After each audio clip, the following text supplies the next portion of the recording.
अस्सलाम वालेकुम दोस्तों। दोस्तों, इस वक्त सबसे बड़ी खबर जो पाकिस्तानी मीडिया पर है बहुकम ऊपर वाले, वो है नवाज शरीफ साहब की दरखास्त जो उन्होंने होम ऑफिस यूके में दी थी अपनी मुद्दत वीज़े की बढ़ाने के लिए, क़याम करने के लिए। वो दरखास्त मुस्तरद हुई है। दोस्तों, दरखास्त मुस्तरद होना कोई इतनी बड़ी बात नहीं है। हम लोग यूरोप में रहते हैं। हम तमाम लोग जो दियारे गैर में आए होते हैं वो इस प्रोसेस से गुजर चुके होते हैं। अगर मामूली सी भी गलती हो तो जो ऑफिसर वहां पे बैठा है दरखास्त तो मुस्तरद कर सकता, लिख सकता साथ में ये चीजें आप ठीक नहीं की, इसको जरा ठीक करके भेजे। वकला का काम है, वो दोबारा चेक करेंगे और वो दोबारा दरखास्त जो है वो अपील में जाएगी तो उनको वीजा मिल जाएगा। कोई इतना बड़ा वो काम है नहीं, या इतनी बड़ी कोई चीज है नहीं जिसपे पाकिस्तानी मीडिया, खास तौर पर जो ऐसा मीडिया है जो नवाज शरीफ की सिटी है, ARY है, या आई डोंट नो कौन कौन से हैं, उनके मुताबिक नवाज शरीफ साहब के क्याम में सिर्फ 2 या 4 5 7 दिन रह गए हैं। कौम को गुमराह करने में ये हुकूमत ने एक आला मुकाम पाया है, जिसका जितना भी झूठ बोले वो कम है, क्योंकि प्रोपेगेंडा पे खड़ी है। अच्छा, वो दरखास्त जो है ना, अभी जो मौजूदा है वो साल 1.5 साल आराम से लग सकता है उसमें, कि साल 1.5 साल तक उसके जो एक दो आनी जानी करनी करानी में हो सकता है। उसके बाद ट्रिब्यूनल में जा सकते हैं, अपील कर सकते हैं, उसके बाद वो बरतानवी अदालतों में जा सकते हैं। मतलब 4 5 साल का प्रोसेस है, अगर अगर अगर ऐसा होता है तो। अच्छा, लेकिन वापस आने वाला जो फैसला है वो नवाज शरीफ खुद करेंगे। ये बड़ी लोहे पे लकीर बात है। देखें, यहाँ पे कोई एक नहीं है, यहाँ पे 15 15 साल से लोग बैठे हुए हैं जिनकी अपीलों पे फैसला नहीं हो रहा है। वो अपील पे अपील कर रहे हैं, तो यहाँ से वापस आने वाला वो हुकूमत वापस भेजेगी, ये नहीं हो सकता। हाँ, हो सकता है अगर नवाज शरीफ साहब कोई ऐसा काम, या वहां पे रहने वाला कोई आदमी जो इस प्रोसेस में है कोई ऐसा काम करे जो वहां के कवानीन के खिलाफ है, तो फिर गवर्नमेंट इंग्लैंड की वापस भेज सकती है। वरना मौले ने मौला ना मारे तो मौला नहीं हो मरदा मामे, बस ये सिंपल सी बात है और कुछ भी नहीं है इसमें। अच्छा, फर्ज किया कि 4 5 साल के बाद ऐसा हो भी जाए, तो नवाज शरीफ साहब उस वक्त कुछ 74 75 साल के होंगे।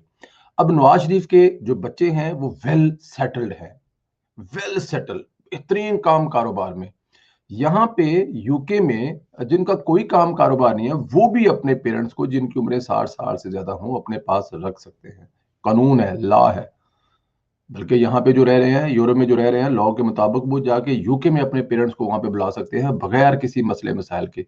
तो नवाज शरीफ साहब जो उनका जो कैटेगरी है वो चेंज करनी पड़ेगी, वो इधर से उठाकर इधर रख लेंगे, अपने बच्चों के पास वो रह रहे हैं, अलाउ है, कोई प्रॉब्लम ही नहीं है।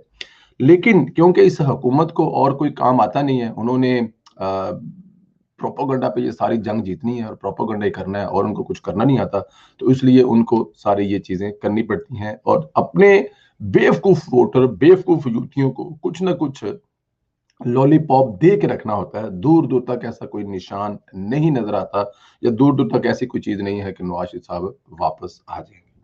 हाँ, एक बात हो सकती है, नवाज शरीफ साहब अगर खुद वापसी का फैसला कर ले तो क्या हो सकता है।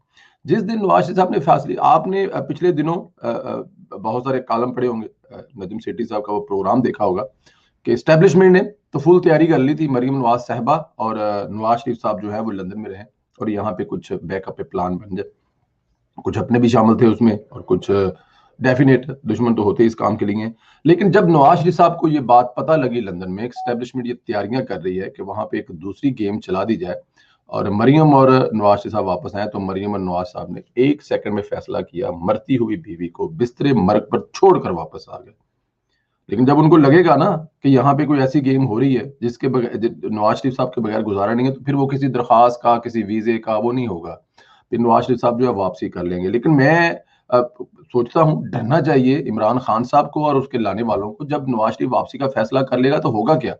जिन तरले मिनटों से नवाज शरीफ साहब को इस हुकूमत ने बाहर भेजा था, कभी माँ की सिफारिश, कभी बहनों की सिफारिश, कभी सेहत का डरावा, कभी डॉक्टरों के कहना, कभी कुछ, अब उनको इतनी टेंशन है किस लिए। सिर्फ इसलिए है कि वो चूरन बेचना चाहते हैं अपने बच्चे जमूरों को, यूथियों को ये गर्म रखने के लिए कि हम बड़ा काम कर रहे हैं। अभी भेजने वाले तुम खुद हो। याद हो ना कि नवाज शरीफ साहब जैसे एक दूसरे दौरे हुकूमत में चले गए थे, और अब आपकी हुकूमत है और आप चाहते हैं कि उस दौरे हुकूमत में गलत हुआ था अब लेके आएंगे, तो ठीक है। लेकिन ऐसा तो है नहीं है, आपने तो खुद तरले मिन्त करके भेजा हुआ है। तो जिस दिन नवाज शरीफ साहब ने वापस आने का फैसला कर लिया ना, उस दिन ये हुकूमत टिकने वाली नहीं है। नवाज शरीफ चाहे जेल में रहे, चाहे अस्पताल में रहे, चाहे जातियों में रहे, चाहे इस्लामाबाद रहे, नवाज शरीफ की पाकिस्तान में मौजूदगी इस हुकूमत के लिए इतना बड़ा थ्रेट होगा जिसका अंदाजा नहीं है। बल्कि अभी मैं तो कहता हूँ मियां साहब एक कतर एयरवेज के टिकट करवाएं और बल्कि वही जो जहाज लेके गए थे वो वापस जहाज उनको लेके आए, और लाहौर एयरपोर्ट पे इस दफा वो नहीं होगा। कोई रोकेगा नहीं कि लाहौर एयरपोर्ट का बनना क्या है या लाहौर एयरपोर्ट का करना क्या है, ये नहीं बनेगा, ये नहीं रुकेगा। जहाज रुकेगा और लोगों ने कहाँ इंतजार करना है, रनवे पे आना है या बिल्डिंग में आना है या छत पे चढ़ना है, ये ऐसा नहीं होगा। इस दफा कोई भी लीड करने वाला मिस गाइड करेगा उस बिखरी हुई आवाम को जो अपने कायद को लेने के लिए वापस आई होगी, उनको कोई रोकने वाला नहीं होगा। फिर कोई ये नहीं कहेगा कि हमने बागड़िया पुल तक जाना था या हमने फलाने चौक थे, नहीं, हमारा टारगेट वो जहाज होगा जिस जहाज में ताहयात कायदे मोहतरम मियां मोहम्मद नवाज साहब वापस आएंगे। तो मेरे ख्याल में ऐसा कुछ नहीं होने वाला अभी फिलहाल दरखास्त शाज को लेके, लेकिन जिस दिन कायद ने फैसला कर लिया वापस आने का, उस दिन इस हुकूमत का और इस हुकूमत को लाने वालों का जो हाल होगा वो आप मुझसे बेहतर जानते हैं। अपना ख्याल रखें दोस्तों।